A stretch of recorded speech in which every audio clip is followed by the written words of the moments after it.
Okay. Hello. Hi, everybody. While we wait for some people to file in, we'll just do some casual chit chatting and say, "What's up? Hello. It's been a while," which is what I say every time I come on a stream, but it's the truth. Hold on. Something itching my face. I randomly just got really sweaty too in this sweatshirt, even though it's freezing in San Francisco right now, but I wanted to wear my cool new. Look at this cool Lord of the Rings sweater I got from her universe. I'm obsessed with it and I really wanted to wear it, but it is making me kind of sweaty right now. Hello, everyone. Thank you for joining on this lovely Saturday. It's a Saturday night, so, I didn't know who all would be available and who could join in, but if you're like me on a Saturday night, I was just sitting at home, so I was like, why not? Fuck it. It's been a while. I'll go check in. I'll go say hello. Um, I've been kind of keeping it low key for a little while on the weekend nights, so might as well talk to my friends. Oh, see, my hair's like sticking to myself. I'm all sweaty and stuff. Um, and yeah. So hi, how are you? How you doing? It's been a long time. Yeah, I know. I know my California barometer for cold is a lot different, but hey, what can you do? So as some of you may know, I did take a little content break for the last couple months because I was feeling hella uninspired by all the shit that was coming out. Everything was just like very mid, very just not good. Like I felt like I was like forcing myself to watch shit that wasn't good or that I didn't care about just for the content, which made me go into like an existential crisis. And I'm like, what am I even doing? Do I even care about this shit anymore? I feel like I used to be so passionate talking about this stuff, but that was a different time when things were different and things were a lot more exciting. And now the content is just changed. I mean, the bar is so much higher because the market is so oversaturated. Everything has to come to a close at the end. So that's kind of like what's been going through my mind in a casual way, super casual, fun kind of way. But in the last couple weeks, my God, Daryn has been reinvigorated. My love for content has been reignited.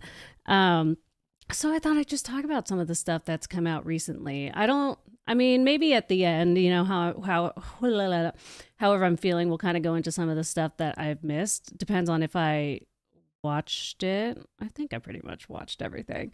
But yeah, I thought I'd talk about some of the recent stuff that has come out lately and just kind of chit chat and cat up. Ugh. That burp came out mid word. Did you hear that one? That was like ketchup. Okay. Let me drink some water to tamp that down. And also just catch up with you guys and say what's up, say hi. It was funny because I did that gaming stream because I was like, maybe I'll try being a gamer. I do like playing video games, so maybe I'll try to do the gaming stream. Then everyone who was watching the gaming stream was like, just talk about stuff. But then it was hard to make my brain do both. So I think if I'm going to do gaming streams again in the future, I'm going to have to like figure out a way because it's like hard to talk like this where I'm just like chit chatting with you guys and also focus on the game, but then it's like the people who are watching probably don't give a fuck about me playing the video game. So I don't know. We're just trying stuff out. I also got an exciting announcement that I might be joining something else soon, but I think that there's a pause on that for now. Or it was pushed back a little bit, so we'll see, but stay tuned. I might be joining another show, another thing, so that'll be fun. That's a little more in line to kind of what I've been interested in lately. Uh-oh. Something in my eye. Okay. It's okay. We're going to be okay. I also did red eyeshadow to match my Lord of the Rings sweatshirt, so feeling pretty fresh right now. I do say so myself. So, all right, what do we want to hear about first? Do we want to hear about Rings of Power or Dance of Dragons? Has everyone been keeping up with it? Is everyone caught up to speed? Is there one that people like more than the other? Like, what's the vibe? Like, because I guess I've been kind of watching it like siloed. Like, I haven't really been experiencing it from like the internet view of it all. I've been like gobbling up those memes, but I haven't necessarily been, keeping my thumb on the pulse about how other people are thinking about it. Thank you. I am excited too, Alger. I'm like, I hope it pans out in the way that I want. Werewolf by Night or Woman King. Those are two things I haven't seen yet. And while the stream delay allows, I'm gonna itch my eye and scratch my head for you guys to answer me. I'm feeling very itchy right now. Maybe it's just because I'm fidgety. Oh, oh. Headphones. Oh. Oh. Sorry, they got looped around my shirt thing. All right, so haven't watched any, so you're so behind. Justin Simone with a hot take. Rings of Power is trash. Excellent. House of the Dragon is House of the Dragon. I said Dance of the Dragons, huh? I think I put that in my title too. What is the name of the actual show? Because Dance with Dragons is the name of the book. House of Fire and Blood is the name of the other book. What is the name of the show? I can't even remember. Yeah, all right. I guess I'll start with I'm going to start with Game of Thrones because Game of Thrones is a little more exciting, I guess. A little more positive. A little more stuff to talk about because I know more about it. House of the Dragon. It is House of the Dragon. I think I put the wrong name in the title. Whatever. Okay. You guys get it. Dragon Dance House. You know what I'm talking about. Anyways, so I've been super, super happy with this new Game of Thrones show. I know everyone was like super hesitant when it was first coming out because they're like, after the 8th season, I'm like so done with Game of Thrones. I'm so mad at Game of Thrones. And I would always just like be a little perplexed when people would be like upset and not want to watch it. I'm like, are we just going to pretend like before the last couple seasons that Game of Thrones wasn't like one of the greatest pieces of television and or media that was ever created, and it had the entire world gripped, had it by a chokehold for like a decade? Like, of course the last few seasons are a travesty that like makes me so upset I could cry, but at the same time I just revel and marvel in like the experience that I got. So I'm like, I have such positive memories and connections to the original Game of Thrones show. It was such a wonderful experience. People to experience it at the time with everyone else like in the zeitgeist as it was happening is what I mean. But anyways, so yeah, people were a little bit bitter about it. I wasn't bitter about it. I was definitely decidedly apathetic. I was like, I'm just gonna go in. I'm not gonna have any expectations. It's just, it's a show. If it's good, great. If it's bad, I'm not gonna watch it. But you know what? Who cares? I don't. Yeah. I think maybe it's because also like the source material they're basing it on is all stuff that's been like completed already by George R. R. Martin. It's like going back in time.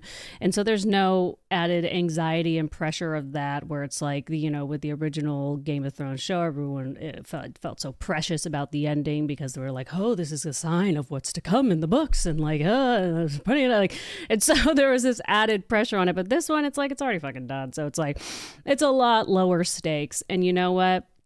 Gotta say, very, very pleased with it. Super happy. And also after the first episode it made me laugh because we were sitting there, we were watching it, and I was like, yeah, this show's going to be great. And you want to know why? It's because Dance of Dragons is like, or House of the Dragon. Fuck, here we go. I keep going to mix up the book of the show. House of the Dragon is what Game of Thrones does best, which is like political intrigue, battle, like all this kind of stuff. It's hitting it right in the sweet spot without having to step on itself with all of the things that Game of Thrones, the original show, did bad. So it basically just gets to like dance in the sweet spot of what makes that series great without any of the challenges that the other show had to go through. So I was like, yeah, this show is going to be great because when it comes to this kind of stuff, they know what they're doing, and it's been done already. Like George R. R. Martin, he can't go forward. He can't finish Winds of Winter, and I swear to God, I am now of the camp that I don't think he's gonna finish it. Like every couple of months, I always Google like Winds of Winter news, and then I like just to see if anything news come out, and it's like he's not gonna release it. Maybe we're gonna get some like J.R. Tolkien Silmarillion shit where his son like. Ambient noise where his son releases things like posthumously, and then And then we finally figure out how it's supposed to end. I don't know. But one of the things that George R. R. Martin seems to like to do, since he can't finish this original series, is go backwards. So he's really good at going backwards and like filling out, you know, the world and making it more expansive and adding more lore to it. So he's very, very good at doing that. And so Fire and Blood is super interesting. And so Dance of Dragon, I think, just picks up on that. And the actors they found, I love it. I love a group of kind of like relatively unknowns that are just killing it. I think the whole cast is great. Where do I want to start with talking about this show? Why I like it, other than just like the obvious reasons, which is why everybody likes Game of Thrones. Yeah, actually, that's a good point. Justice, you keep calling it Hot D for House of the Dragon, and Elgrim, that is a that is a great abbreviation for a little acronym for it. Maybe I'm gonna start calling it Hot D. But I feel like my mouth is really dry. Hold on. Where am I gonna start with Dance of Dragon? I'm trying to think, like, what in the first episodes made it initially compelling and not just kind of redundant. You know what it is? Is because even if it's like a trope or a theme or something that we've seen before in other kind of either period piece, political intrigue, or any kind of powerful people / houses machinations kind of story, is no matter how like tired or overdone or how many times that trope is done, with the right tension, it's always going to be compelling because it's an inherently very stressful narrative, and it feels like seemingly real stakes, because there's so much seemingly real, meaning like it feels real to you and as the viewer, because as you're watching it, there's just like so much going on, and you're so stressed, and you're just like waiting for the other shoe to drop, and then it's this perfect landscape for these characters to be built upon, because while this world and this plot is like unraveling in all these different ways, there is within that, these characters are being built piece by piece in a very thorough and what am I trying to say? I'm just going to say thorough way, based on the interactions they were having with the world, with the situation, with the other characters. So you get a lot from just like a little bit, if that makes sense, if you guys picking up what I'm putting down. So, from the first episode, we get the presentation of all the characters, which in pure Game of Thrones fashion, there's like so much going on, and you're like, what's that person's name again? Who's that? What are they doing? How are we figuring this out? And I think that like it's good TV, because you want anything with like good characters where you're like genuinely curious about like how X would get no, that's not what I'm trying to say. How to get from A to B, or how this person would react to this situation, or if they do this, then like, okay, well, and then you're like watching it kind of going like, if this person does this, then this could happen, or like this could happen. And so you're just dying to know. So initially, I think it did a great job of kind of setting that stage. It's, like I said, that's what Game of Thrones does well. And so I think the first episode, I liked it, but I wasn't like, oh yeah, like new favorite show. But I think that's also just kind of comes with the territory of like, they're like, here's 15 new characters in a super complicated situation. Pay attention. And you're just like, so many blonde wigs. Who's grumbling at who? And then, of course, when you're just kind of presenting this like base of like the royal house situation, you're like, okay, why do I care about this like royal asshole? Like, what's gonna happen? But then every episode after that has just like subsequently gotten better and better and better. And the show's just like hitting it out of the park with like everything that it's doing. Step one, I'm going to talk about it because it means a lot to your girl. The costumes. I can't every costume seems like it costs $1 million. Like I have to pause it sometimes. And like, poor Dan, bless his soul, because like I have to stop all the time and be like, can we just look at this coat? Can we look at the fucking embroidery on this motherfucking coat? Like, oh my God, the silhouette of this man's vest right now. Like the colors, like oh my God. And it's like Game of Thrones have always had interesting costume, but damn, dude. And not just Game of Thrones. I feel like I've been seeing that a lot in media in general lately in terms of costume design, especially like with fantasy. Like we'll talk about that again when we get into Rings of Power. But like, holy crap, the Game of Thrones costume work is like, I hope it wins an award, or that person gets a raise or works for the rest of their life, whoever the group of people that are designing this stuff, because it is fucking incredible. Like every single outfit, like even that one chick who was like the sex worker chick, who was like fucking Damon for a little bit. Even that like a white outfit she wore, I was like, God damn, this is a beautiful fucking dress. Like even this one like side character chick who's gonna be in it for like 2 seconds. Like even her dress is like killing it. And so I've just step one, costumes look great. Sets, I wouldn't say the sets are amazing. The sets are good. Some sets are better than others, but I think the sets are not important, to be honest, when it comes to Game of Thrones. Like that's not the story that it's telling. Like Rings of Power, like the sets are like everything, because that's like exactly what they're trying to do. But in Game of Thrones, they're really just like the blurry, hazy backdrop where you're looking at this like person in this fucking incredible outfit talking to this. It's the conversations, not really like the actual like physical setting.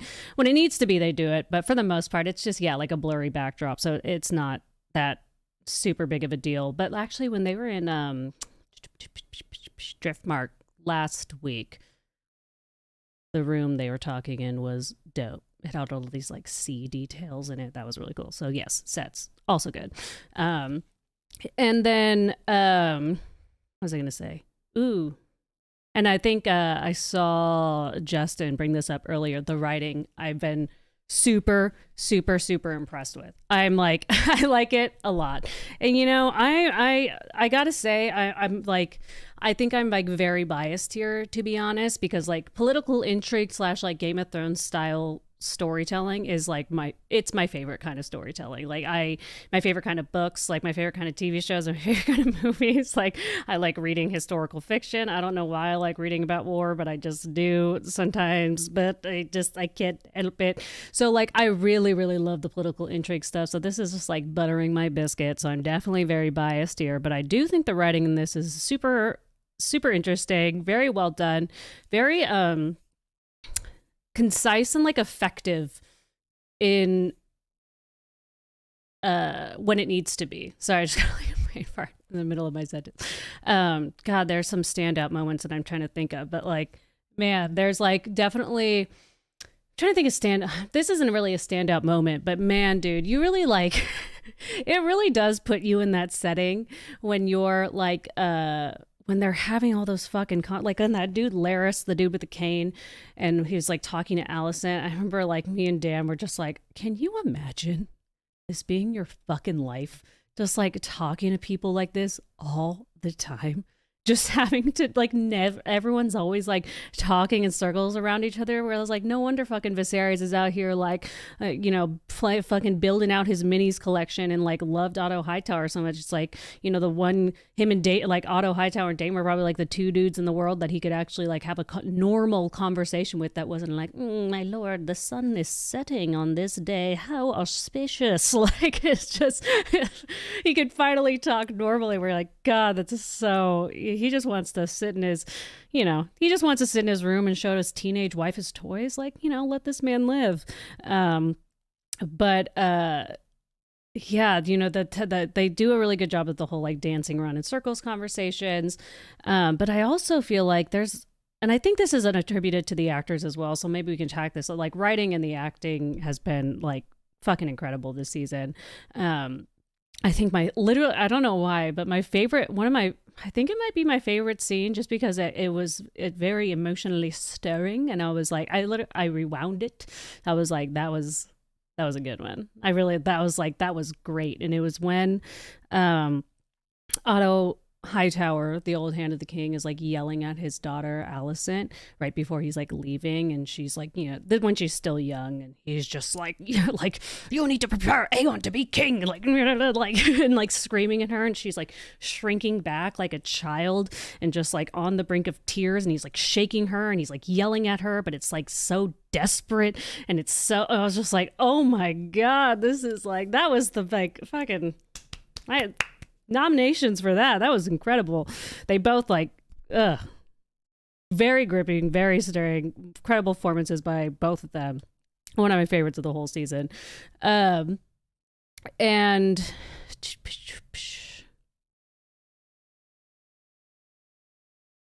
what I was gonna say about the writing. I think that's all I kind of want to say about it for now. Maybe I'll circle back to it later. But yes, and also the cast, super impressed. I know everyone said it already, so this is like, not a hot take, but I'm just like, I'm still astounded by it. The fucking the casting that they did for like Alicent and Rhaenyra is like so good, especially the Rhaenyra actresses. They look so much like each other. How did they do that? And they're both amazing actresses. I'm like, how did they find these two people who look so much alike that are both really good at this like very unique job? Like, I don't know how they found them, but it's incredible. And beep beep beep beep beep.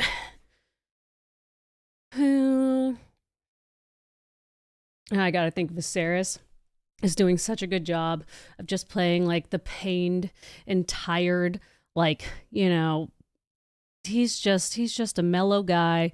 Like I said, just wants to show his teenage wife his toys. And man, he's like, I don't know. I think some of you saw it, but then there's some people who've made like a combination of like Ben Affleck and like Viserys memes. And I'm like, that is exactly the energy as Ben Affleck memes as Viserys. This poor guy, every episode he shows up, I'm like, this dude's not dead yet? Holy shit, he's still going, my God. Because he's just like, and I'm sure people who haven't seen the show, that's not exactly a spoiler, although I'm sure I'm going to drop some spoilers in here at some point. But like each episode, it goes up by a couple years, and this man has like, this illness of some kind. I don't know. It looks like syphilis or gout or something. And so he's just so decrepit, like every subsequent episode. And you're just like, and then you see him in the previews for the next week, and you're like, still alive. Holy shit. Like this guy is kicking. And what else? Well, oh shit. The fucking dragons. The dragons look so good in this show. Holy shit. Like the dragons I think that Game of Thrones has some of the best like dragon kind of beast CGI I've ever seen, like ever. Like I think the dragons in the Game of Thrones show look fucking excellent. Just incredible design, incredible CGI work. And then the dragons they did for this show, they really kind of expanded on it. And instead of just looking, like the three dragons that Daenerys had in the original show, they like incorporated all these cool features. Like there's this one dragon, Vhagar, who's like this ancient, huge dragon, like straight behemoth. And the way he looks is so cool. He's just like very like round, blocky, big, slow moving, and the big and cloudy eyes. It's so awesome. And then you have like Daemon's dragon, who's like very like serpentine and kind of like chitters, like a little creature in the night. It looks so fucking cool. They did such a good job designing those. It looks like we have a few new people. Hi, hello. I'm just kind of like reading up on this stuff. Yeah. Leprosy takes a while. Okay, maybe show me in the chat. Does anyone know what disease he actually has? Because the poor man is hoisting away. And we were guessing then, and I was like, I could easily look this up, and then I forgot. But okay, yeah, CGI, character design. I think I hit all the marks. What else about this show?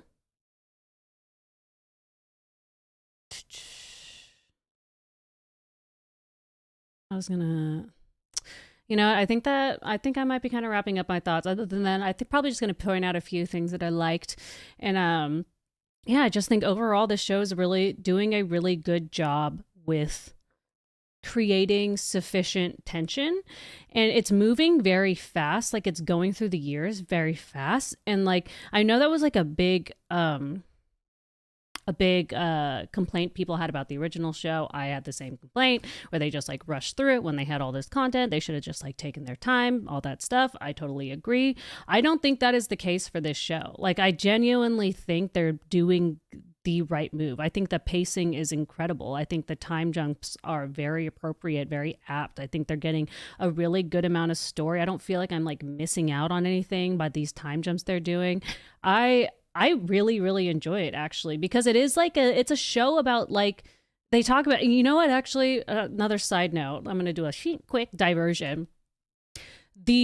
I think what they're doing with these after shows after every single episode is really fucking smart. And I wish that every show would do that, because I'm a total after show bitch. Like, I just like, anytime I like I watch a lot of like D&D shows and podcasts, and most of them always have these kind of like, you know, like wrap up talks, short rest kind of things that happen afterwards. And I love it. I love hearing why things happen the way they did. Like, I need to know. I just like to know that. And I think them doing that after every episode is incredible, because like any like complaints or like misunderstandings or any gaps that like, obviously they don't have to be like, and this is what this happened for like every single thing. They don't have to explain it in that kind of like excruciating detail, but there are definitely some times at the end of episode I'm like, why did that happen? And then they're kind of explaining like, oh, we are filming this because we wanted it to look like this, or the point of this episode is we're filming it from this perspective. And I was like, oh, okay, actually, that makes a lot of sense. All right. And then it's like that complaint is just like washed away, or it's like sated in some way. So I think it's really, really, really fucking smart. And, you know, who doesn't love a peek behind a curtain? And I just think, I think it just takes away a lot of ammo for people to talk shit in a weird way. And I also just love all the extra information. I think it's fucking cool. What was I talking about right before I made that quick diversion? I can't remember. I was talking about the time jumps, right? And how I liked the pacing of the show. Yeah. Anyways. Okay. Yeah. Yeah, I think that's where I'm just going to pick it back up. It's okay. We're just going to keep rolling. I do. Yes. Okay. And now I'm understanding where my brain was. So the reason why I said that, reason why I brought up the after shows is because one of the things they're saying in those after shows is like, they kind of explain what their goals are in the story or the episode or the shots that they do or the character moments they do, or their perspectives they're like really trying to portray. And one of the things they talk about is like, this is a show about legacy, you know? So like that complaint about going too fast makes sense for the original Game of Thrones show, because that was about one story. Like, obviously there are many separate stories like within it, but it's about one arc with like a set of people in a set amount of time. There are no like, this is what they're doing like 50 years from now. It's like, no, this is what it's happening right now. And it's like pretty linear, and you're like following them along through the journey, and you want this thing that you've been following them along for years to have like some sort of conclusion. And you want it to, you know, take its time, get there, whatever. But that's not the goal of the House of the Dragon. Like, the goal is to tell a story of like legacy and how that trickles down, like from family member to family member. And so it is telling a multi-generational story. So it's not as important. It's not as much about individual characters as it is about like this entire family across multiple generations. So it's like, yes, of course, like, yeah, like they're kind of like gearing up like Rhaenyra and Daemon and like Alicent, to kind of be like the main characters that kind of like stay the longest in this story by being like the youngest in the beginning and probably going to be old at the end. But I just think it's really interesting, because I think one of the things they were talking about in the last episode in the after show is like they were kind of trying to introduce how like the venom of all these like old beefs from all these earlier generations had like kind of like bled down into their children, and how they were kind of like acting it out subconsciously in a way, because like the animosity from both families kind of like chooses them to take sides in a way. I don't know. I thought it was super interesting, and I'm so excited to see more of it. I'm very happy with it. I love Game of Thrones. Like, despite the last couple seasons, Game of Thrones is like, if we're going to talk like franchises or like consumed content or whatever, top 3 for sure. Like, till I die. I love Game of Thrones so fucking much. So I'm having a great time. I love this show. Can't wait for it to do more. And then, yeah, I think that's kind of all I want to say about it, unless you guys have any questions and pertains to specifically House of the Dragon. Then I'll probably start talking about Rings of Power. I think I'll read this chitty chat a little bit to kind of catch up and also drink some water. Get my mouth is dry.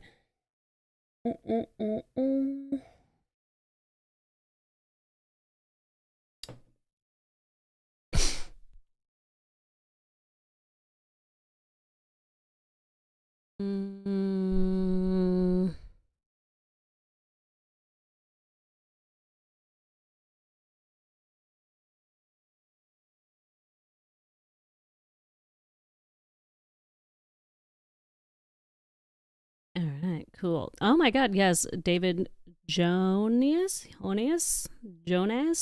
I'm not sure if I'm pronouncing that correctly. I did see that Vox Machina, the teaser is, right, or the teaser is out. I haven't watched it yet today, but I'm super fucking stoked for season 2 coming in January 2023. So very, very happy about that. I've basically been all D&D lately. I'm not gonna lie. That's like what I consume the most / spend most of my free time. Oh shit, I forgot to text my D&D group about playing tomorrow. I just realized that. But that's what I spend most of my time doing these days. Anyways, yeah, so I think we're gonna move right on along to, I need to stretch my neck a little bit. It's kind of bugging me. I move on right along to Rings of Power, because that's the other thing that I was going to talk about that I'm actually very much enjoying. So in addition, I'm like, so I just like I love when there's good shows out. Like, it literally, like, it actually significantly affects my mood, which is like, I don't know if that's sad or weird or whatever, but when there's like no good shit out to watch, I get like kind of bummed. And there's something about looking forward to like watching a show every week and then watching the show and it being a satisfying, fun experience that like I get giddy. Like I literally will get like a burst of energy and kind of just like, I'm just like, yes, that was so fun. I'm so happy. Like I just like, I'm said today is such a good day. We watched a good show. And so the little content slump in the last couple months was such a bummer, but I'm so excited because me and Dan, that's Sundays are our day because we have pretty opposite working schedules, but like Sunday is the day that we both have off, and being able to watch Rings of Power and House of the Dragon on Sunday has just been like, mwah, chef's kiss, so lovely. But yeah, no, I've actually been really enjoying Rings of Power too. I do think the Dan factor is a huge part of it. So Dan is obsessed with Lord of the Rings. Like that's his number one go-to favorite thing ever. He knows a shitload about it. He's like, he said he's called it, this is my church, he said. So he's very, very, very into Lord of the Rings.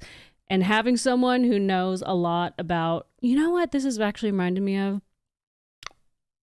I really love that show, The Expanse, and I recommended it to a few people, and some people were like, oh, I had a hard time getting into it.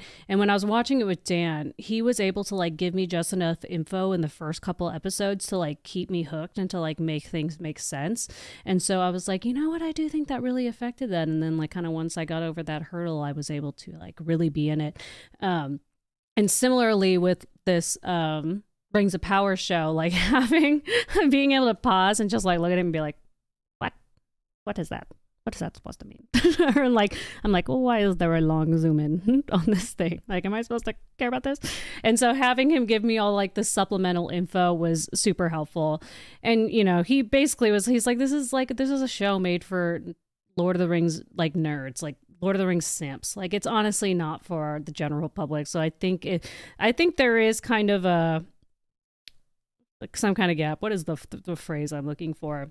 I think there's a little bit of a gap in terms of Rings of Power for like the layman viewer, you know, the general public versus people who are very, very into it and have a lot of knowledge. That I totally understand, because without it, I think it would be a little slow. There's a couple of things about Rings of Power that like that I think kind of hold it back a little bit. Well, first things first. So I like, if y'all didn't know, Rings of Power is based on the Silmarillion, which is not actually like a book that J.R.R. Tolkien wrote. It was like kind of like his lore history book that he had kind of been writing all over the years. And then after he died, his son found all of his work and all of these kind of like writings everywhere, and then he like compiled them all and like published it posthumously. And then that's where people get all the backstory and all the history of Middle Earth and like all the different characters and all the different powers and like what it all means. And you know, you find out like Gandalf is kind of like essentially like a godlike eternal being that is like on this planet as a human looking wizard, because like that is the form he's taking for this planet, and like the elves just being around for like a billion trillion years. And like so that is oh my god, you know what, Jedi Mike, you just reminded me to talk about Andor. I watched the first 3 episodes of Andor. Huge fan. Okay, I'm gonna talk about that after this. Also, I'm like, I'm feeling good. Maybe that's why I'm back to stream right now. I'm like, I'm feeling good. Good shows are out. I'm having a great time. So what was I gonna say? Oh yes, okay. So it's based on this Silmarillion book, but Amazon doesn't have the rights to this book because the Tolkien family estate like refuses to sell it to anybody. They're like death grip on it, or maybe it's especially Bezos, but they like didn't want to sell it to Amazon. And so Amazon bought the rights from, God, what is that company that owns the something light, that owns the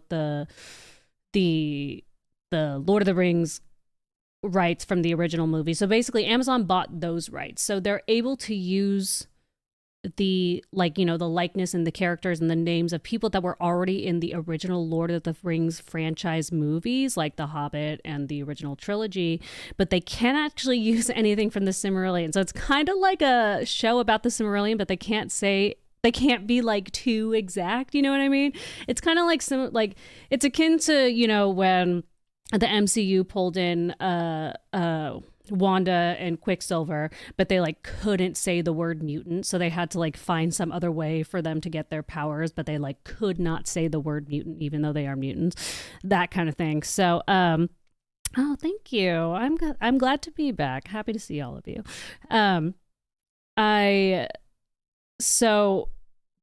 I think that's one gap. So it's like where some themes can feel a little esoteric, where they're not like being super clear. I do think some of it kind of has to do with just like rights, like not being able to say certain things or having to kind of like dance around certain things. And that's, I think, another reason why they're purely focusing on Galadriel, because Galadriel was in the movie. So they're like, okay, at least we can tell Galadriel's story.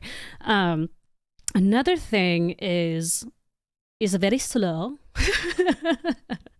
But I mean, like, what can you expect? I mean, has anyone here read the actual Lord of the Rings books? Because they're a lot, and like not necessarily in a bad way, but they're like, you know, it's like a fucking tome, and then you're reading it, and he's spending like 3 pages like describing a meadow, and you're like, oh, this meadow is going to be super important, and they just like walk by it and keep going, and you're like, oh, you just wanted to describe.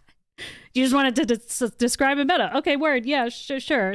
So it's like a lot of that. So, you know, that's kind of the vibe of like the Tolkien-esque like fantasy, like a very, very long panning shots of things. And it's a different kind. It's not the fast talking Game of Thrones fantasy. It's like sweeping aerial shots and, you know, flowery poetic language and long walks in the meadow. Like it's just yeah, it's a different kind of fantasy, and it's not for everybody. It's like, you know, a lot of what do they say, the blueprints of fantasy are like, it's like the Odyssey, and then without the Odyssey there's not, you know, Lord of the Rings, and without Lord of the Rings there's not X, Y, and Z, whatever. It's kind of like the blueprint for it, but things evolve. And so it's kind of like one of the original forms of fantasy that can be a little bit more difficult for people. So you were, first and foremost, you have to fucking like that shit. Like you have to be willing to sit down and just like take it in and not expect the same kind of like dopamine hit you're going to get from a more like fast paced show. Like things are going to be drawn out. And then, you know, another point is like it kind of what I brought up earlier when I was talking about Game of Thrones is that oh my god, I just lost my train of thought in the middle of me saying it. The sets. Got it. I found it. I got it right as it was going away. What was I going to say? Oh, yes. So I was talking about how in Game of Thrones, the new show, the Dance of the Dragon show, that the sets kind of were not as important because they were not a piece of the show that required the most focus. Like having just like a basic castle backdrop that for these characters to have conversations in is fine. That's like totally fits for what the show is doing. That is not the goal of Dance of Dragons. The goal of Lord of the Rings is the sets. Like it is like a visual it's like a visual story. Like it's not so much based on like the dialogue and the you know the character interfacing with each other like that. I mean there is to some degree. It's a TV show for fuck's sake. But I think it's more of like, you know, it's akin to if you watch like a noir movie, you know, if you watch like something like Blade Runner and you're like, this movie's so fucking slow, and you're like, that's the point. Like it's you're asking this movie to be something that it's not. This movie is going to make you watch very long scenes of things because it's trying to show you a pretty picture. That's like what it's trying to do. And I will say the fucking sets from Rings of Power are absolutely mind-blowing. Like mind fucking blowing. I mean, they spent like almost $1 billion on this show. It's like something like 800 million, 700, 800 million or something. Like Jeffrey Bezos apparently like just told like gave them an unlimited budget and said like make the greatest Lord of the Rings show of all time. And so like they spent all the money and like fucking hell, dude. Like that, I mean, it really is. It's a spectacle to behold for sure. I mean, I'm sure it's going to win some kind of awards. Like, I mean, how can it not? Like, and then they're all so different and intricate. Like, even like the fucking, oh my God, like the dwarves mountain with the mirrors and the plants and all this. The dwarves design, like the detail to like the interior design of like how the dwarves like dress and how their architecture is versus like the elves architecture versus like men. Like, holy fucking shit! Like, you can tell it costs like $700 million. You're like, my God, oh my God, Numenor, don't even get me fucking started on Numenor. Holy crap.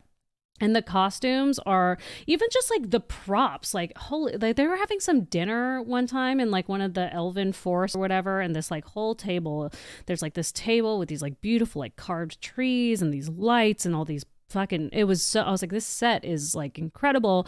And then I'm like, they're pouring out of this fucking like pitcher that looks like it costs like $5,000. Like it's like every piece of the show looks so expensive and it's so fucking cool.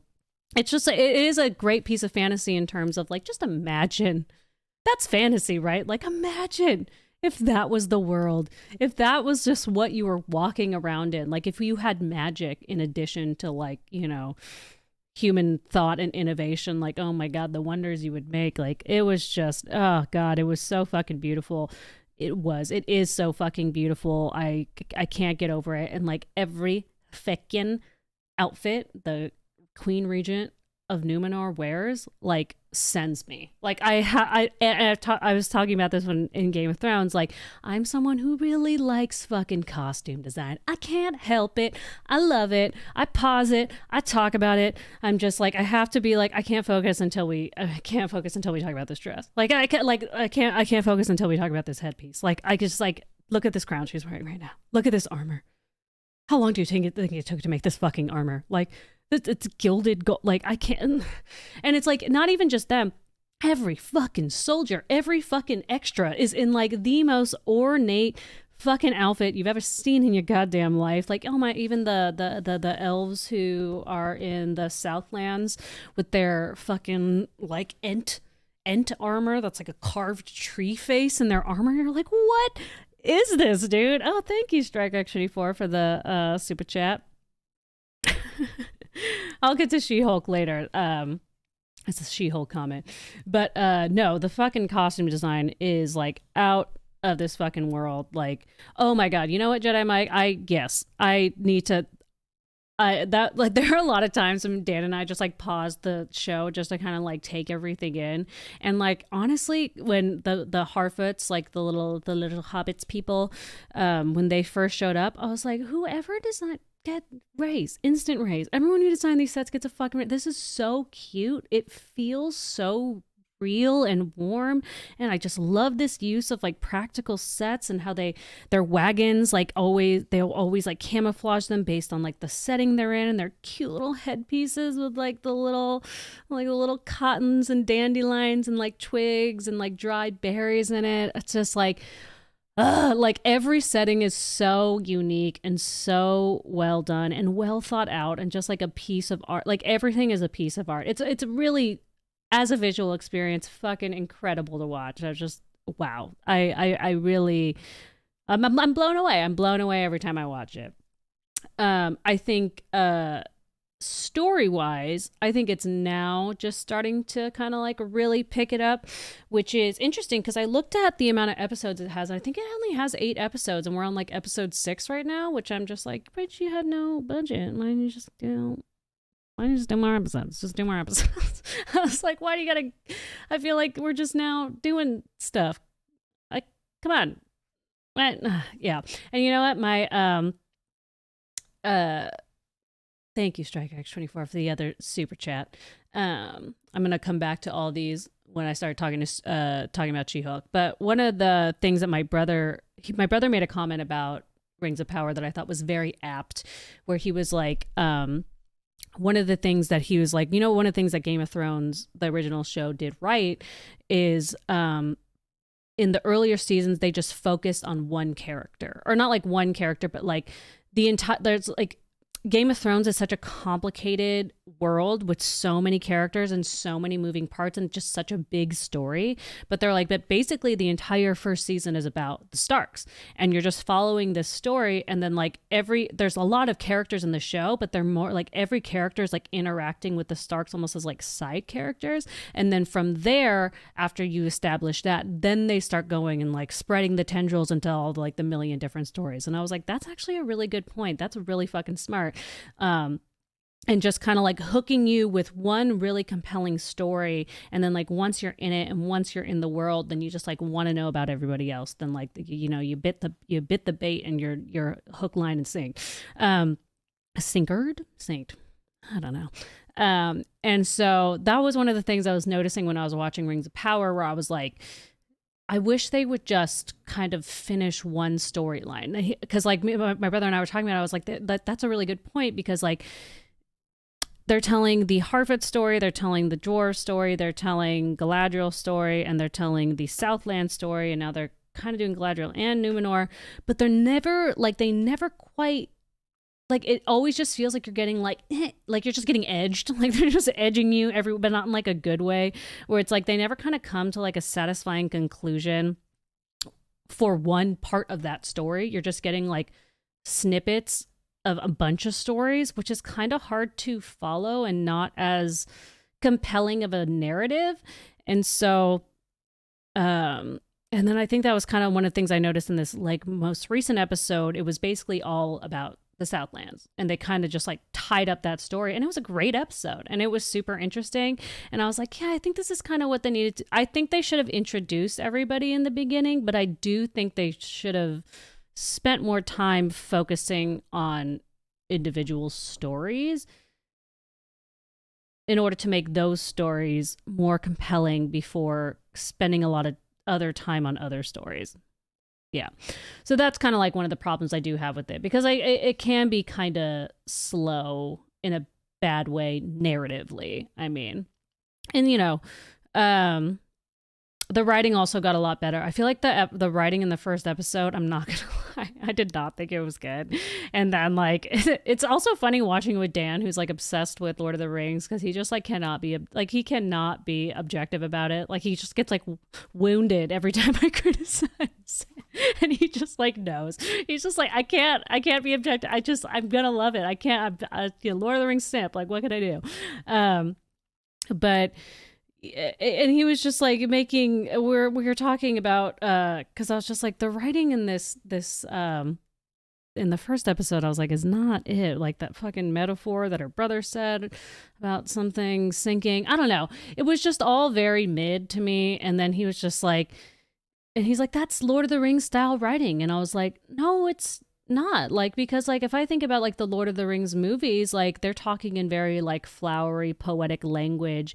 But, you know, think of somebody like Gandalf who's talking in all these kind of like, you know, esoteric metaphors. But then, you know, when he finishes talking, you're you're not confused.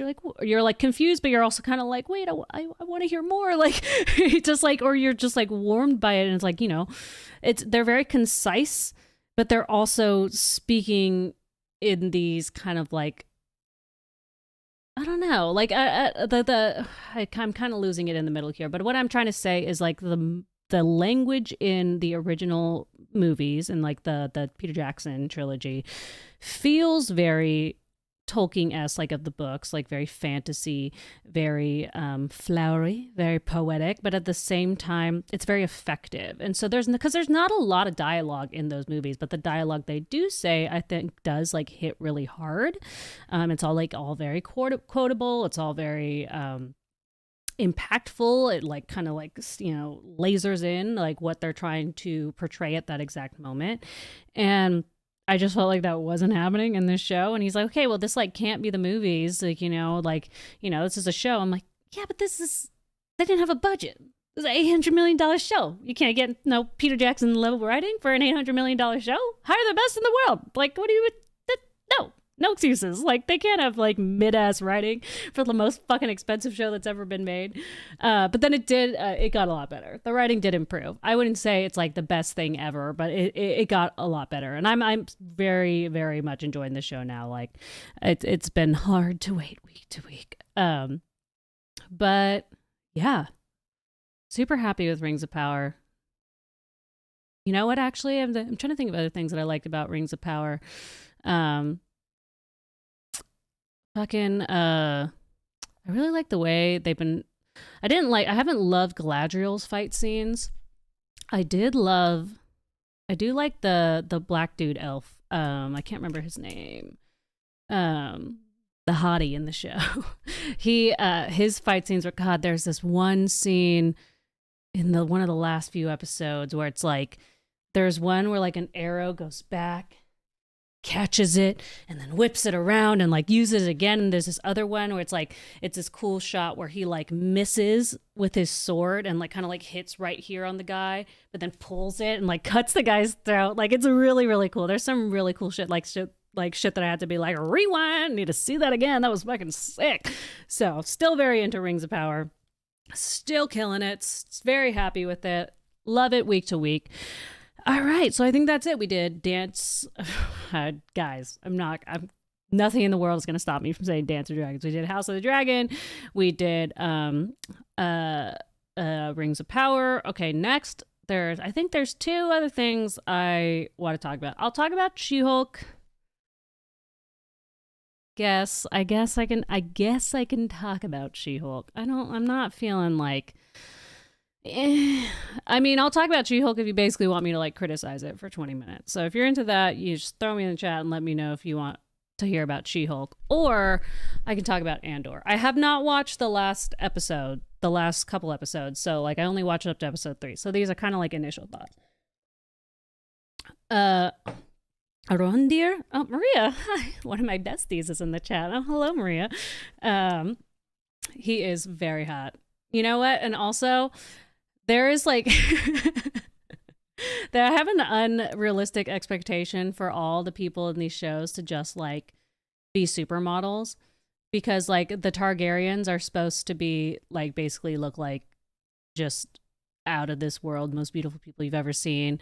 And then, you know, elves are supposed to be, you know, like heavenly creatures, like so beautiful you can't even comprehend it. But, you know, I have to remember that most people that are supermodel hot are not are probably being like supermodels, not being world-class actors that can carry an entire TV show character arc on their back. And so, you know, to make my peace with it, but when Arondir, I forget how to pronounce his name, but when he did show up to the show, I was like, ooh, we got a hottie. We got one elf hottie. Ayo. Okay, so what do we want to talk about first, Andor or She-Hulk? You guys are giving me a mixed response. So Andor or She-Hulk, speak now, and I'm gonna do that. Justin is voting She-Hulk just so I can rip apart that dumpster fire. I'm gonna give you like 10 more seconds. Oh, this jacket's kind of... I have a feeling this jacket's not going to last very long. It doesn't look like it's very well made, but it looks really cool. So, okay. So, looks like we have a few votes for She-Hulk, and then I can kind of get to Striker X24's super chat comments about it. All right, you guys. Let's talk about She-Hulk. Let's talk about She-Hulk. All right. Okay. Where do I begin? Where do I begin with this show? And I'm going to say, sorry I keep messing with my hair. My face is really itchy right now. I think it's because I have allergies today, and it's just like not whatever. Anyways, so first and foremost, one thing you got to know. I really wanted to love She-Hulk. I did. I was very excited She-Hulk was coming out. I, as a human person, as a Daryn would, like She-Hulk, the character. I think she's super fun. I think the comics are super fun. She-Hulk in the comics is just like, you know, the whole vibe is like she's kind of like a party girl hot mess and they kind of get into this in the show, but you know, she as Jen, she's just like an average, you know, nothing special kind of lady. And then when she's She-Hulk, everyone loves her and everyone thinks she's great. And it's just kind of her grappling with the lifestyle of kind of like a semi like hedonistic lifestyle. I mean, she gets like kicked out of the Avengers mansion at one time because she's bringing in too many side pieces. It's just funny. Like, and you know, she's doing all these flashy things as a lawyer because she all of a sudden like loves getting all these like big reactions, all this attention. And it's just her kind of like, you know, I'm going to stay on this story before I start talking about the show. But I actually think it's a super interesting arc where it's just like, you know, if you were kind of average, nothing special, whatever, however you want to view that, and you were given access to get everything you've ever wanted, and like, what would you do? Like, and like, I think that is a really interesting dynamic to play with in the comics. And then the also like, you know, side B story of the comic is like she's a lawyer, and so like she's always dealing with these like kind of quasi like shenanigans, like superhero shenanigans, because she's always like legislating these cases for like supernatural things that don't really make any sense but are in this world. And it's funny, and there's hijinks, and there's always interesting where it's like, you know, trying to represent something that so I actually really like the comic, which is why I dressed up as She-Hulk and did a She-Hulk cosplay, which you can see on my Instagram if you want to see my ass looking real nice and real green. Check it out, or you can pay for it on my Patreon, but I did post it on my Instagram because why not. And so I really wanted to like She-Hulk. I also think the actress who plays her, God, what is her name? Someone remind me of her name, starts with a T. I think she's super likable. I think she's like a really charismatic leading lady. And then, you guys, when that trailer came out, all my hope just, it left my body. All my hope just...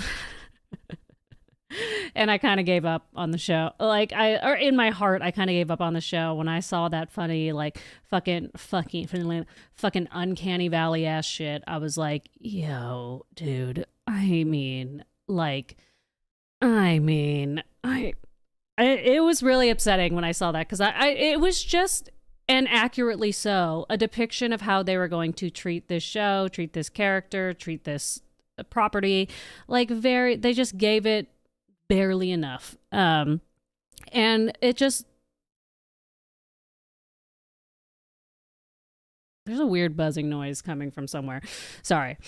So when I saw that uncanny ass Valley CGI, I was really pissed. I was just like, this looks like shit. Like, it looks like shit so much. It's literally going to be hard to watch this show. It looks so bad. And obviously I wasn't alone. The entire internet was like, yo, Marvel, you really fucking shit the bed with this one. And then, I don't know if this is true. This is something that Dan told me. So this might be like total rumor mill. So maybe someone can look this up and tell me if it's true. But apparently Disney told, I think her name's what is the fucking, what is her name? Hold on. It's like Tatiana something. Yeah, Tatiana Maslany.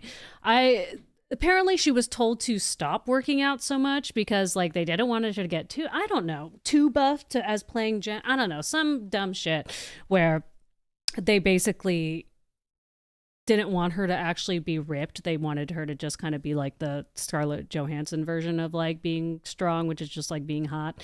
And so she, I guess, okay, I kind of lost my train of thought here, but I guess I truly don't understand, and maybe this is something that like someone out there can like tell me about, but I don't understand why they CGI'd her. I actually don't. Like, why didn't they just put Tatiana Maslany, paint her green like they do with Zoe Saldana, and then like CGI her bigger, and then like make the actors interact with something like Thanos, you know, with like when they would film Thanos, like Josh Brolin had like the motion capture thing, and then he would have this like fucking stick at the top, and when they're talking to him, they had to like look up.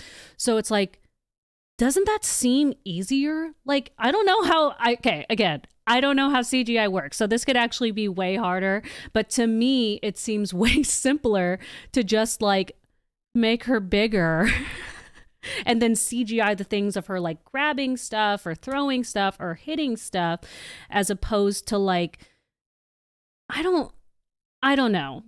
This is all just me. Like, I just don't fucking understand why they CGI'd her, because the CGI looks so fucking bad. Like, I don't understand why they didn't just make her green and then CGI buff arms like they did with like Natalie Portman in Thor. Like, I don't get it. It looks so bad. The hair looks so fucking stupid. Like, the hair looks so ridiculous. Oh my God, you know what? I just remembered. My coworker said something really, really funny. She's like, this looks like the cut scene from an Assassin's Creed game. I fucking died. I was like, that is exactly what this looks like. The cut screen of a fucking like Assassin's Creed video game, and like the way she moves and like the way, I'm like shouting in this mic, sorry. And the way she like the hair moves, like, God, it's fucking awful. So yeah, I went into this show with pretty low expectations, basically being like, if the literal main character looks bad, like, how are you gonna watch a show that's, you know, about that's gonna be that the whole time? But whatever. So, you know, watch the show, got into the show. Yeah, immediately it's very like sitcom vibe, which like, okay, that's fine, I guess. Like, like, you know, She-Hulk is definitely kind of like a funner, like campier character. So like, I get it. Then when she started talking to the screen, I was like, I hate it. I hate this. I hate this. I hate this so much, and I don't know why.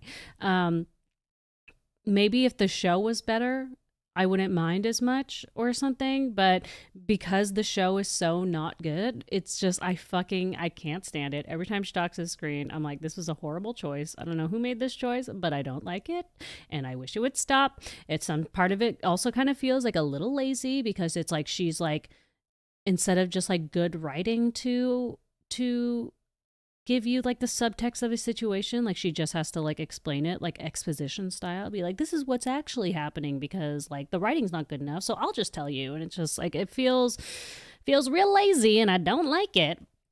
And like, you know, and it's not even like, I'm not gonna lie, I don't like Justin Simone. I don't even really like, everyone, I feel like there's probably a lot of people that are like, the only one who can do it is Deadpool, but I don't really give a fuck. Like, I don't think that's true. I honestly get kind of tired of Deadpool doing it as well. Like, it's really funny and it works. But I also think that, like, especially by the second movie, I was like, you gotta really reel it back, because it's not a gimmick that I think can be done repeatedly. Like, I think it's something that, like, can be done in very choice moments. But if you're doing it throughout, like, an entire movie or throughout an entire show, it gets very, very tired, and I don't love it. But also, Deadpool was a very good movie. So it's, like, not as disruptive when he's doing it, because you're, like, already laughing. You're already laughing at something, and then it's, like, an extra comment, and then you're laughing some more. So that's what I mean. Like, if the show is actually good, I don't think I would, like, mind the fourth wall breaking as much, but it's just, I fucking hate it. And then, you know, it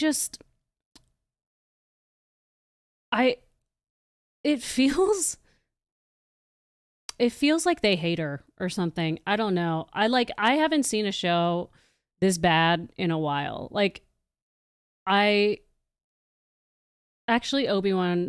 or Kenobi was pretty bad. I'm not gonna lie. They're tied. Those were, like, I thought Kenobi, sorry, you guys really liked it. I thought it was fucking horrible. Like, I thought it was one of the worst shows I've ever seen. And fucking She-Hulk is it's, you know, it's up there, because I cannot believe this show was greenlit, or like this show, or like this, it really pisses me off, honestly, because it's like, you know, they try to kind of push the whole girl power, women empowerment. We're doing something for the girls now. Aren't you happy, ladies? Now you have a female character that you can dress up as at Halloween, and it's not all just for boys, it's for girls too. But you treat the girl franchises like shit.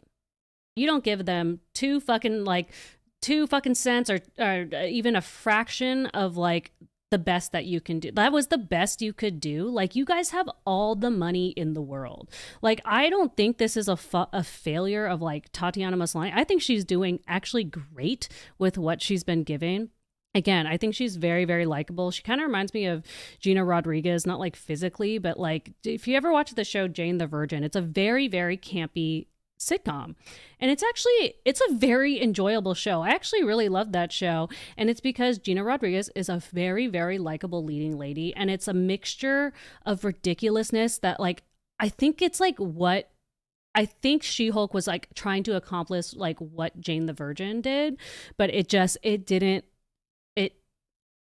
do it at all. And so when it's trying to kind of do this, like, tongue-in-cheek kind of, not taking itself too seriously, but also doing the thing that it's making fun of, if you're gonna do that, you better do it good, or you're just, like, making fun of something while also being bad, and then both of the things, like, aren't landing. And, like, I don't know. I'm just, like, really, really fucking disappointed. And, you know, I do think there's, like, I don't know. I was kind of talking about this in my gaming stream. I think that Marvel is, like, it's dying. Like, it's at the end of its era. Like, I don't think it's going to go away. Like, I don't think it's actually going to die, but I think this, like, kind of, like, superhero genre is we're seeing the end of it, because it's just how the world works. Like, nothing gold can stay, pony boy. But and the example that I always use is, I always do the example of Westerns. You know, Westerns are very popular, then everything was Westerns, and everything gets oversaturated, and then they start making parodies of themselves, and it's like, once you get to that point, like, you just, like, something else has to come along. And, like, there was this really big superhero boom for the last couple of decades, and because of that, the bar has gotten higher, like, unreachably high in some capacity. And it's like, that's just inevitable, because it's like, the more content that comes out, the more, like, the harder the next one has to do to be more original, or to be interesting, or to outdo that one, because it's like, we've seen it already. That's just how it works. And so it's inevitable that after a while people get less interested in it, because it's like, the things that were hitting in the beginning of this era are not going to hit at the end of this era, because it's been done for the last 20 years a million billion times. And so now when they're getting to all these female stories at the end of this era, they're like, oh, we're doing it now. We're doing it like 20 years later, but we're doing it. So like, aren't you happy? It's like, no, because it's like this bar is like impossible to reach. And if you are going to reach it, you're going to have to actually like put some weight behind it and like really, really try and really give it your all. And I just don't think they want to do that. Like, genuinely, like, I'm watching She-Hulk and I'm like, this was phoned the fuck in. Like, no one gives a fuck about this show. Like, it's, or, you know, the people, I'm sure the people who are making it at the ground level cared about it, but once it got to, like, you know, editing and production and advertising, I don't think anyone gives a fuck about this. Anyone gives a fuck about this show. And some of the comments I'm seeing in this chat right now, I'm not gonna lie, I'm a little disappointed about, because like, this is like one of the things that I don't like. One of the reasons why I'm like mad that She-Hulk is so bad, because I feel like a lot of men are honestly just like kind of waiting to hate it. I'm not gonna lie, like they're just waiting for it to be woke. They're waiting for it to be feminist so they can like shit all over it and be like, this is the reason why we shouldn't have like woke, feminist, misogynistic storylines because they're stupid and nobody gives a fuck about them. And look at everybody hates it. But it's just like, I don't know. I think that's a really cheap stance to take. It doesn't mean that it's not like there's not some truth in it, and it's like it's not annoying, because the show in itself is tackling subjects in a way that is it's just trite. You know, it's not like the actual subject matter is bad, but it's tacky. Like, it's trite. It's like it's not executing it well. But I don't think we should like pick up our pitchforks and be like, this is why women aren't funny. This is why women writers don't know how to do this, or these female characters aren't good. Like, that's also kind of shitty. I'm not gonna lie. So I'm just more mad about that. It feels pseudo, like it's like this pseudo feminism that I've talked about before when in like Marvel stuff, where it's just kind of like, you know, we made this female character, like, don't you love it? She has all the qualities of a man, but she's a girl. That's what makes her powerful. And I'm like, that's not a relatable female character to me, actually, but thanks, sure. She's a girl, though, so yeah, I love it. I feel super feminized. And then so it feels like, you know, with something like She-Hulk, they're like, okay, like, let's actually make a genuinely female character with, like, feminine characteristics and, like, female problems, and, like, tell it from that perspective.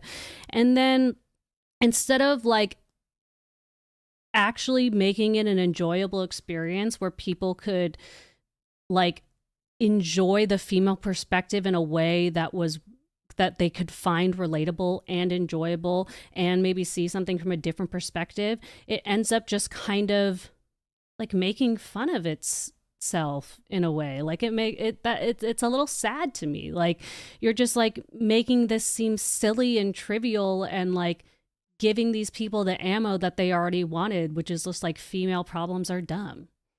And I think that's a big problem with like kind of like misogyny in general, that like women's problems aren't viewed as important as men. You know, it's like that example people always use where it's just like sports are really important, but like a woman, like, you know, caring about like a man caring about a sports team is viewed as more serious than a woman caring about like makeup or clothes or like art, or like is like those are viewed completely in completely different spheres, one being trivial and one being like meaningful and part of society. And I just think this show just furthers that. And it sucks. And I really wanted to like this show, and I can kind of see in the bones of it like what it was trying to do. And it's just it's a bummer. It's like truly a stupid show. Like, it's truly dumb. It's so bad. The writing is so bad. The acting is so bad. I feel like I am watching a Disney Channel show for 10-year-olds. Like, that's what all the scenarios feel like. They are so sensational, like in a way that doesn't make any fucking like sitcom logic, you know, where it's just like it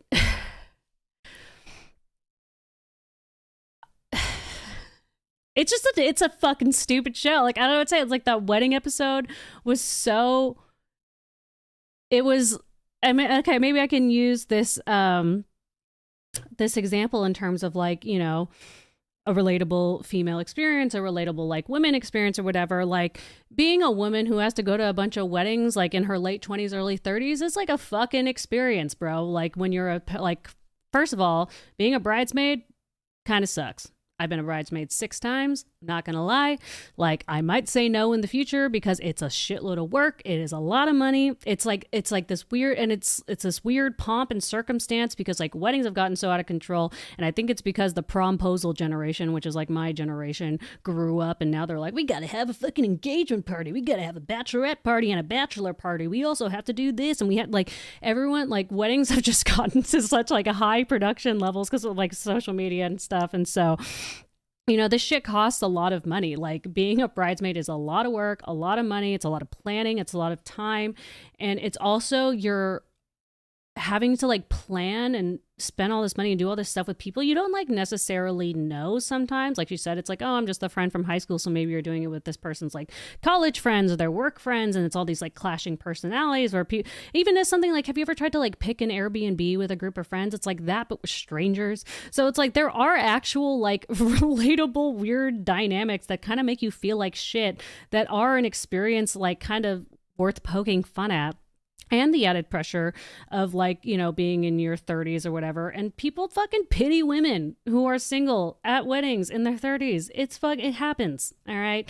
And so it's like, but instead of like capturing the nuances of that, it was like these scenarios that were so out of this world. They were like enraging me, where it's like the bride, instead of just like painting this bride as someone who was like maybe, slightly callous or maybe just like dismissing her feelings or just like so overwhelmed that she was like kind of like making comments that were like, you know, demoralizing or whatever it was. Like there's ways to play like her friend was kind of being a bitch without her friend being like a monster, but it's like her friend was like handing her glasses to clean up and to like iron things, and I was like, okay, like you can be a bitch without being like, hey, one of my closest friends, do you want to clean up the venue after we leave? Like that was just like such a ridiculous premise. And that is just that is every premise in the show. Every fucking premise in this show is so ridiculous that you're like, in what world? Like in what world? Like I understand TV is supposed to be sensationalized in a way and it's supposed to be like a higher, like a, you know, a lot of things in TV shows, like a lot of like fights people have or like, you know, confrontations or situations like don't happen in real life. But those ones were just like, you like it was, you can't, it doesn't make any fucking sense. Like the show, and it's like even like the lawyer stuff sometimes, it's just like that dude who was like, oh yeah, I think that was in that same episode, that guy who was like jumping out of windows and shit. I was like, what is this story? Who cares? Why are we talking about this? And it's just like, there are like these moments where I can like kind of see like what the show was supposed to be. You know, like even in that, like when she goes to that like retreat of the Abomination, like where he has all those superheroes, and she's kind of talking about that guy who like ghosted her, and I'm like, yeah, this is like the She-Hulk story I want to say, but like this premise that she's in telling this part is stupid. It's stupid, and it's like I can't. Makes me upset because I wanted to like the show, but it's horrible. Like it's fucking horrible. I don't know what to think about it. I'm gonna read. What am I?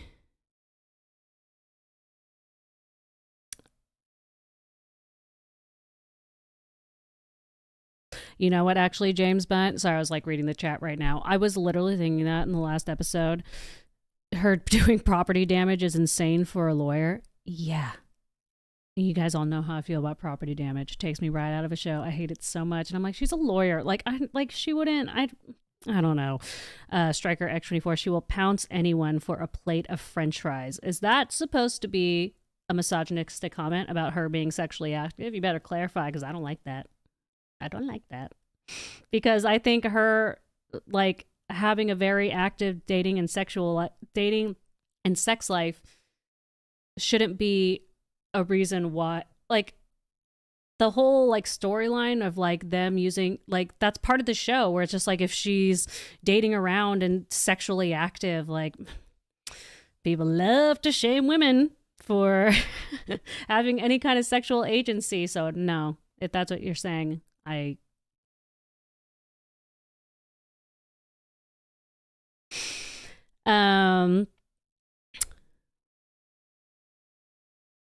what am I going to... Wait, Jenna, sports addicts are better than sex addicts? I don't know if I follow. But yeah, and then, so I will say though, in the most recent episodes, it hasn't... No, I still hate the show. What am I talking about? But Daredevil, spoiler alert, he's in this last episode. Oh, and I was a little worried because when I saw him show, I was like, no, stay away from this fucking train wreck of a show. No, because Daredevil, as I've talked about a million fucking times on my streams, is one of my favorite shows of all time. Not superhero, not fantasy, just of all time. Like, Daredevil is one of my favorite shows of all time, bar none. Like, I fucking love that show. I think it's a fucking masterpiece. I think it's a piece of art. I love that show. So when I saw him coming on here, I was like, they're not gonna do it, my boy Justice. Like, leave him alone, please leave him alone. But I'm not going to lie, I didn't hate it. I didn't hate their little romance thing that they kind of played with in this episode, where they're like, I thought Charlie what's his fuck and Tatiana Maslany had great chemistry. Very steamy. I liked it. And I kind of am not mad at it. Like, if they kind of make them date, I think I'm into it. Obviously, like, it was a very, again, kind of nothing episode. The premise was super weak. The banter between them two, like, I think was actually like very enjoyable, because I think just like as scene partners, they have like really good chemistry. But the premise of them like fighting this frog guy was really stupid. Her not getting a dress, like all that stuff was like really dumb. But I'm kind of into it. I'm not gonna lie. I don't know. I was like, is this the first thing I like about this show? Even though it was the thing I was being prepared to hate the most about this show, I'm like kind of living for it. We'll see. I just want you guys know. I just want to see some superheroes back. I just want to see it. I haven't seen it since Luke and Jessica, so I just want to see it. You know, James Bunt, Tatiana Maslany is too hot to be ignored on a swiping app. She-Hulk would be on a celebrity app that us regulars are not allowed on. You know, some of those like celebrity apps you can't be let on until you're like verified in a certain way, and she's still very new, so she could still be like trolling on those regular apps. But you know, you just have to, like, Tatiana Maslany being too hot for the swiping app, you know, you just gotta this is TV. No one's actually ugly on TV. I mean, it's like, you know, what is that? There's that hilarious like tweet that was like, oh, I love that Anne Hathaway movie where we all pretend she's not hot, which is like, she's done like 3 different movies where they're like, oh, look at this like normal, not good looking girl, Anne Hathaway. And like, you know, have you ever seen, what is it? Funny Face? With Audrey Hepburn, where like she becomes a model, but before that she's like an ugly librarian, but it's like Audrey Hepburn and glasses, and you're like, okay, ugly. So, you know, it's Hollywood hot. Strike 24, thank you for the super chat. Said each guy she was with, she was eating fries. Oh, well, thank you for the clarification. I take my anger back. You know, I think that is also just them trying to bring in some kitschy theme of just like, look at this girl just in her sweats eating fries. Isn't that relatable? And I'm like, I guess, whatever. I think I'm gonna end my tirade there on She-Hulk. That was long. I feel like that was a long tirade. You guys asked, and yeah. I think I basically said all I want to say. I think there's probably more, but that's like that's a lot of negativity for a show. And who knows? You know, maybe they're out there really trying their best. I don't know what went wrong on this show. I don't know what step it was. I don't know if it was the writing. I don't know if it was like the showrunner. I don't know if it was the editing. I don't know. Like, I don't know what stage went wrong. But I don't know, like, I guess I'm a little bit confused as to like what Marvel's goal is. Is their goal to like peter out and just kind of like cut their losses and just kind of like fade into the zeitgeist like Star Wars does and just like release video games every once in a while and like stuff here and there, but not try to like dominate the box office anymore or dominate the like cultural popular, like be the most like culturally popular thing or most popular thing in pop culture? Are they giving up? Kind of feels like they are. Maybe, I mean, maybe they're reading the writing on the wall that and so now they're just like putting out really stupid shit to just like get from A to Z. But I don't know, dude. But Disney Plus, every Disney Plus show has basically been mid or trash, in my opinion, except segue. Here we go for Andor. I was very pleasantly surprised. I was also I also went into that show with no expectations because, like I just said 2 seconds ago, every Disney Plus show has been. I don't think I've loved any Disney Plus show. I really liked Loki. I did really like Loki. I liked WandaVision. I kind of a little tiny bit like The Mandalorian, just a little bit, not that much though. And every other show I could do without, would never think about it again. But like, which is, again, they have all the money in the world. Like, why don't, I don't get whatever. They, I don't know. I don't understand what's going on in these boardrooms, but I haven't liked any show Disney Plus has come out with. And me and Dan sat down and watched like the first couple episodes of Andor last night, and I was like, holy shit. Stop the phone, hold the phone, pick up your hat. What's the term? Stop the gates, stop the car. What am I trying to say? Hold the phone. I love this show. Holy crap. I like this show. I don't know what's going on yet, but I like this show. I was like, I surprised myself. I was like, this is a goddamn show. And then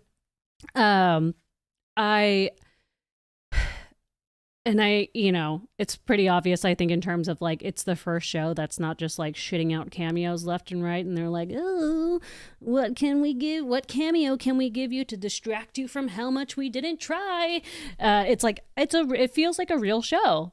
Like, it genuinely feels like a new TV show that came out where any other new TV show that came out, you'd be like, huh, what's this TV show about? Click, turn it on. You're like, oh, it's about a guy doing this. And this is how he feels about stuff. And like when Andor turned on, I was like, oh my God, it's a fucking show. Thank God. It's a show with characters and a story and a plot line and a purpose and an intention. Oh my God, it's a show. And I was so pleasantly surprised. I thought the first three episodes felt like one episode, and I think that's probably intentional because I released the first 3 at once. But great intro, great story arc. You know, and it's like, again, I kind of talked about this when I was talking about my Game of Thrones thing, where like it doesn't have to be like the newest, most innovative idea in the world. If it's executed correctly and you provide sufficient tension, then it works and it's fine and it's okay. And we got it. We're doing good. And so this show did that. This show reminded me of. And it was funny because like Dan took the words like right out of my mouth when we were watching it. I was like, because as he's like running around fucking, I forget what planet he's on. Hey guys, we finally got out of Tatooine. We did it. We got away from Tatooine. Round of applause for everyone who's a Star Wars fan. But we were watching the show of him like, running around, like doing all this stuff. Like, please just give me a day and I'll give you this, blah, blah, blah. And I was like, this energy, what is it? And then Dan looked at me and he went, Uncut Gems. And I was like, yes, yes. This fucking show is giving me Uncut Gems energies, uncut gem energy. And I was just like, huh, that's what it is. Except it's not as upsetting as Uncut Gems, which is I'm 100% okay with, because I couldn't finish Uncut Gems. I was like, we were like, I swear to God, I think I got to the last like 5 minutes of it, and I just turned out, I was like, what happens? Just tell me what happens at the end. I can't take this anymore. I can't take this anymore. This movie. I'm too upset. I'm like my heart. I can't do this anymore. So, that all being said, I thought that style of energy was executed really well and provided a sufficient amount of tension for a new story. And then it wasn't just trying to do cameos. It was just trying to tell a story about a dude. And I thought the characters were done really well, and like kind of like these like brief like little vignettes, and I'm just like, I'm so excited. I'm so hooked. I cannot wait. I'm going to watch the next few episodes after this. That's what I'm going to do on my Saturday night, and I'm going to have a great, oh wait. Is Dan going to want me to wait for him? No, if I want to do that. I really just want to watch the show. Yeah, I'm super, super into it. I think the sets look really, really cool. I loved the design of whatever planet they're on. It still felt very true to kind of like the Star Wars style of like 70s futuristic, with a mixture of almost like, Star Wars has that very like what's that guy who does all the architecture in Barcelona? Very like Gaudi, like architecture with like the smooth Adobe looking buildings and all that kind of stuff. And then they're also kind of like the harsher like steel kind of architecture of it. But then like this one, I love the use of like bricks and colors on this world. I was like, oh, this feels, the planet felt like it kind of felt like space Berlin. Like, I don't know. Like, is that the place? Is that what I'm thinking of? I haven't been.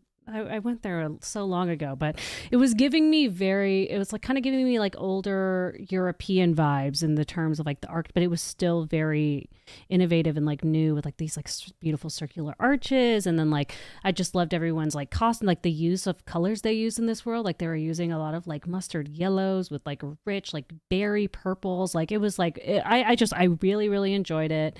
Cute little droid, check. Wholesome lady, check. The woman you just can't quite get, check. Like I just what's the guy who's the lead character of Andor? What did I just type? Hold on. Andor. I can do this. Just tell me the name right in the beginning. Popcast, Diego Luna. There we go. God. Great actor. Love him in Rogue One. Happy to see him. I mean, but every Disney Plus show has had wonderful actors that I was super excited to see and are very capable and very, very capable of carrying a show and giving a wonderful performance. It was just horrible. So Disney Plus is not lacking in wonderful, amazing, talented actors. So that's not the problem. But also actors don't like have to do anything. Not that they don't have to do anything, but it's like, I do understand that like writing a show and like creating a show is way harder than like just acting in it.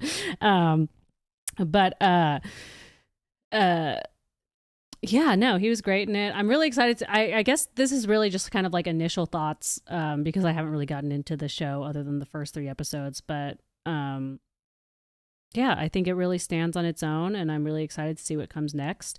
I mean, some of you may know, Rogue One is my favorite Star Wars movie of all time, and sometimes I think about that movie, and it just makes me, and everything in me starts moving. Like, I really love, Rogue One is one of my favorite movies, like, of all time. I fucking love that movie. I think about it a lot. Sometimes I just watch clips of it on YouTube. Like, I fucking love that movie. So, yeah. Happy, excited about it. All right, guys, I've been streaming for almost 2 hours. It was a content catch up, so I was worried. I should have known that once I start yapping my trip, yipping my trip, that I would just not be able to stop. Because it's been so long, and it was nice. It was nice chit-chatting with you guys. I'm surprised so many of you showed up here on a Saturday night. Because usually weekends is a little harder to nail you guys down, but I'm glad that you're all staying in like me. And Uncut Heist. Yeah, for sure. Watch and rewatch with Dan. The betrayal. The betrayal. I think I might just be like, how much, scale 1 to 10, how much would you care if I just watched this without you? Come on, I already wait to watch Rings of Power and House of the Dragon with you. Can I just watch this one fast? All right, I think I'm going to start wrapping this up. So I think I might scroll through the chat and see if there's anything else I want to touch on, and then kind of bring it to a close. But it was nice. How is everyone? How's everyone doing? I like seeing all my classics in here. You know, we got our Jedi Mikes, we got our Justin Smones, we got our Daniel Fishers, we got our Strikers X24, got our James Bunt, we got Elgram. I don't know if he's still here, but he was here in the beginning.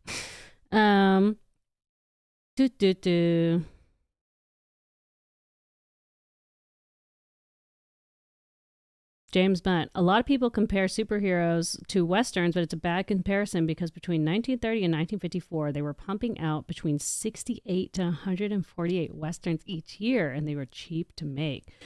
That's actually a really interesting fact. I like that. You know, I was saying it more in terms of like an era, but I get it. That's kind of like a nuance about that fact that it can be missed, that it was like a lot easier to oversaturate when they're just kind of like the 68 to 148 Westerns a year. That's a fucking shitload of those. Holy crap.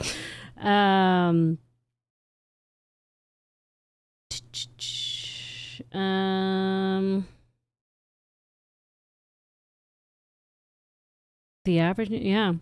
And David Jones kind of also made like a similar point where it's like the average Marvel movie costs like $200 million to make plus $150 million for worldwide marketing, so it has to make double that. Yeah, it's a different game. You're right. Like money has a lot to do with it, and so I feel like, are they playing the game now where they're just gonna like start making shittier content just to make content instead of making like something really good less frequently? You know what I'm saying? Doesn't Simone. Scared to see what they do with Rogue, Psylocke, and Storm. All created and written by a man, Chris Claremont. Okay, men can write female characters, it's fine. But also, like,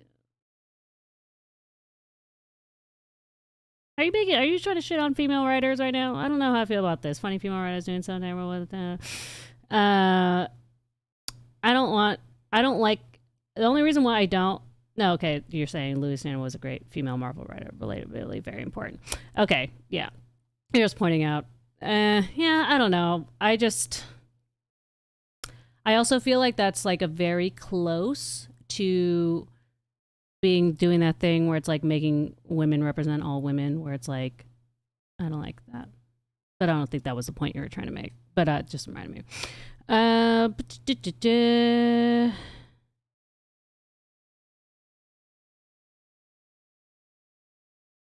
Looks like you're also a fan of She-Hulk. Okay. All right. Any new stuff, just kind of throw it in at the bottom, and I'm going to start wrapping it up. James Hunt, check out the Code Switch podcast about D&D. Okay. Well, post-its. Write it down. Code Switch. You know me. Always D&Ding it. Been watching a lot of Dimension 20 lately.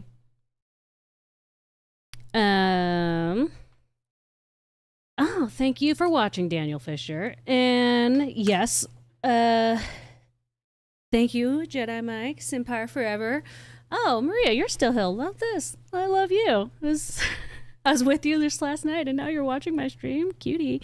Yeah, I kind of see what you mean now, Justin's man, where you're saying like now it's like you have to match the race of like what you're writing. And I do. That's always a tricky subject, right? Because it's like you do want more people to have opportunities, right? And you want to give people the chance to kind of write from their own experience. So it's like, I don't know. It's hard for me to have an opinion on that because I don't know if that's like a cut and dry good or bad formula. You know what I mean? Because it's just like, it doesn't mean that there aren't like a bunch of white dudes that aren't incredible writers, but then it's also that thing of like, you know, whatever privilege. Like, of course, it's like the Thomas Jefferson, Alexander Hamilton thing. Like, Thomas Jefferson was a brilliant man who did a lot of stuff, but he was also the very like picture of privilege and had everything spoon fed to him and every opportunity he could ever imagine. Then what he did with that opportunity is become really fucking smart and really fucking successful. But like, you know, and Alexander Hamilton had to kind of like scrape his way up from the bottom. And it's just like, you know what I mean? So it doesn't like, it doesn't necessarily like diminish that like Thomas Jefferson, but it's also like, you know, you want to give someone like Alexander Hamilton a opportunity too, who maybe doesn't have access to all that kind of privilege and like all those things that are available to him. And so that's why it's like, I don't know. I don't feel like I'm the one to solve this, you know? I don't fucking have the answers to fix this problem. But I do think that like giving opportunities to people who wouldn't otherwise have it is not a bad thing. But I also don't want bad shows. So riddle me this. I don't know if I can fucking, I don't know how to solve this problem. You tell me. Yeah.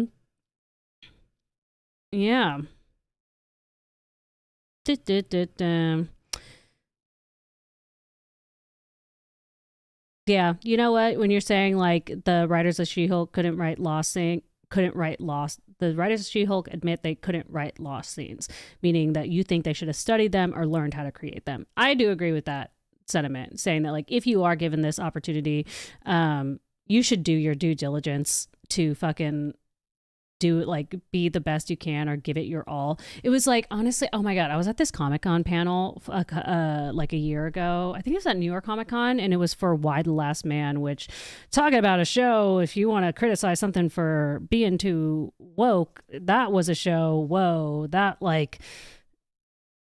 show was apologizing for itself so hard that it couldn't even make the point that it was trying to make. Like, the show just felt like it was like embarrassed to exist, which was like such a bummer because that story is awesome. Ooh, Corey Castle, thank you for the $20 super chat. I'm gonna read it right after I make this point. But yeah, we were like, so they made like a big change to like the girlfriend character in the show or whatever, and we were at this Comic-Con panel for it, and like the chick who was like playing the character in the show, like when they came to her, like asking her basically like, what did you do to they've made a lot of changes, you know, this book was written like 20 years ago, so they've obviously like made some updates to like how this character is portrayed, and like, what did you do, or what are your thoughts on that, or how did you go into Japan? And she's just like, yeah, it didn't seem like that interesting of a character. And I basically, like, I'm probably butchering what she said, but they basically said that she didn't agree with the character or didn't like think it was that important. So she didn't do any research whatsoever and just kind of like went to work. And like, the rage I felt in the audience, I was like, you're at a Comic-Con panel right now. Can you just lie? You're an actor. Can you just fucking lie? Like, why would you say that? Like, that it's like so disrespectful to a Comic-Con panel of a room full of people who love this book and obviously love Brian K. Vaughan, who wrote this series, and think that like these are special characters, and for you to basically like shit on it and be like, I didn't do my research because like I didn't think it would matter. And you're like, okay, yeah, I can tell. I can fucking tell, but sure, it's cool to hear it come out of your mouth too. Like, goddamn, like, it's fucking Jesus. I don't know. It kind of blows my mind because I feel like the things in these shows are like the opportunities of a lifetime. You think people would appreciate it, but I don't know. Corey Cassell, thank you for the super chat. Patty Jenkins killed it with Wonder Woman, but most of these shows and movies we're seeing now are from the 2017 style female message. It'll take a few years before they write real characters instead of that message again. Yeah, you know, I'm trying to think. I honestly, like, I don't know what happened with Captain Marvel, but like, that didn't feel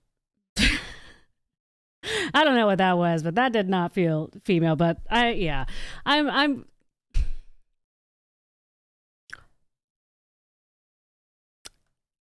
I'm torn because I don't necessarily think She-Hulk was being written from that like 2017 style of like female empowerment, you know, women in a man's world kind of thing. I do think She-Hulk was actually trying to tell about like relatable female experiences. I just think the people, which is again, me as a reviewer, so take this with a grain of salt. You know, if the person who wrote this show or edited or whatever ever watched it, I can't fucking write this shit, so like, whatever. But I am a consumer, so I'm watching this and just, you know, based on the visceral and emotional experience it gives me, I'm stopping myself because it's a little mean, I feel like, but I just feel like the people who created this show, wrote it, whatever, were just not talented enough to get that specific message across. Maybe they're talented at writing in other ways. Maybe they're good at getting like a certain kind of drama across, but trying to get this kind of humor from that perspective, they were not. Just don't think they're talented enough. I don't think they had what it took, or didn't do their research, or didn't know, you know, didn't figure out the formula of how to make shit like that land. I just think they had a lofty idea and they couldn't execute it. They are the the fucking, what are their names that did that do the Matrix movies? They have great ideas, but they can't quite figure out how to make them come true. All right, guys. I am going to wrap this shit up. Oh, well, thank you. Minimal makeup. You know, I wouldn't really say this is minimal makeup. I am wearing a red glittery eyeshadow. But you know, I appreciate all the compliments, guys. Yeah,